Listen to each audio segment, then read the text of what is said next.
Chipukizi mkoa wa Tanga wameazimia kuendelea kuwa walinzi wa amani na kupinga vitendo vyovyote vinavyohatarisha elimu na huduma za afya, huku wakitoa rai kwa wanaochochea vurugu ikiwemo uchomaji wa shule na vituo vya afya kuacha mara moja vitendo hivyo.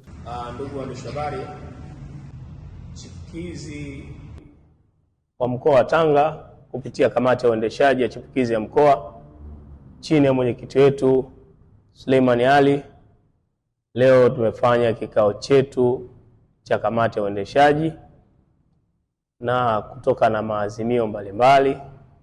Kwa namna moja ama nyingine analenga kutoa rai juu ya mwenendo wa vitendo viovu vinaohamasishwa na viongozi wa vyama mbalimbali vya kisiasa, hususan Chama cha Maendeleo na Demokrasia Chadema, ambao wanahamasisha vurugu za kutaka kuweka maandamano wakidai kwamba wanataka kulikomboa taifa hili. Maazimio hayo yamefikiwa katika kikao cha kawaida cha kamati ya uendeshaji ya chipukizi mkoa wa Tanga kilichofanyika Juni 14 mwaka 2026 chini ya mwenyekiti wake Suleiman Ali Juma, kikiongozwa na mlezi wao ambaye ni katibu wa uhamasishaji na chipukizi mkoa wa Tanga, Ramadhan Rajabu. Sisi kama walezi wa chipukizi, na mimi nikiwa na dhamana hiyo katika mkoa huu wa Tanga, tumesema hatuko tayari kuona mkoa huu wa Tanga unaingia katika historia ambayo haijawahi kuwepo.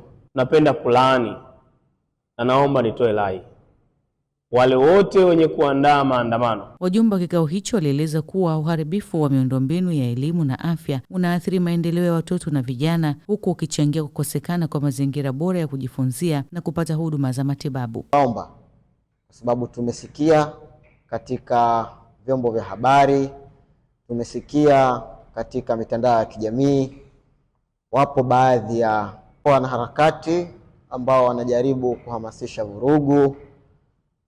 Na tukikumbuka, ndugu waandishi wa habari, nchi yetu ilipitia katika kipindi kigumu sana, kipindi cha Oktoba 29.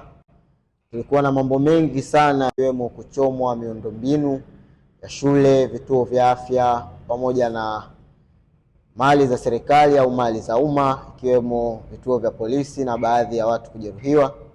Hivyo sisi kama kamati ya uendeshaji ya chipukizi wa CCM mkoa wa Tanga, kwanza tunalaani vikali vitendo vile vyote vya uvunjifu wa amani na uharibifu vilivyotokea ndani ya Oktoba 29.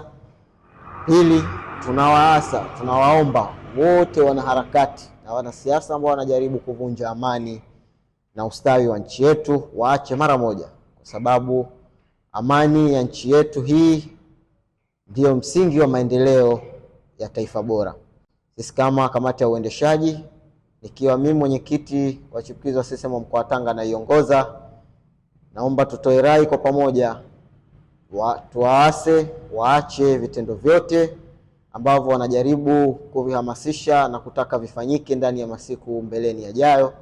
Waache, kwani sisi chipukizi ndo tunaoathirika.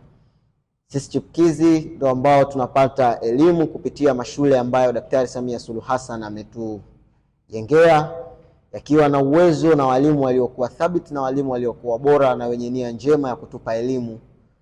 Wakiachoma au wakizichoma miundombinu hii ya shule, sisi chipukizi ndo ambao tutapata tabu.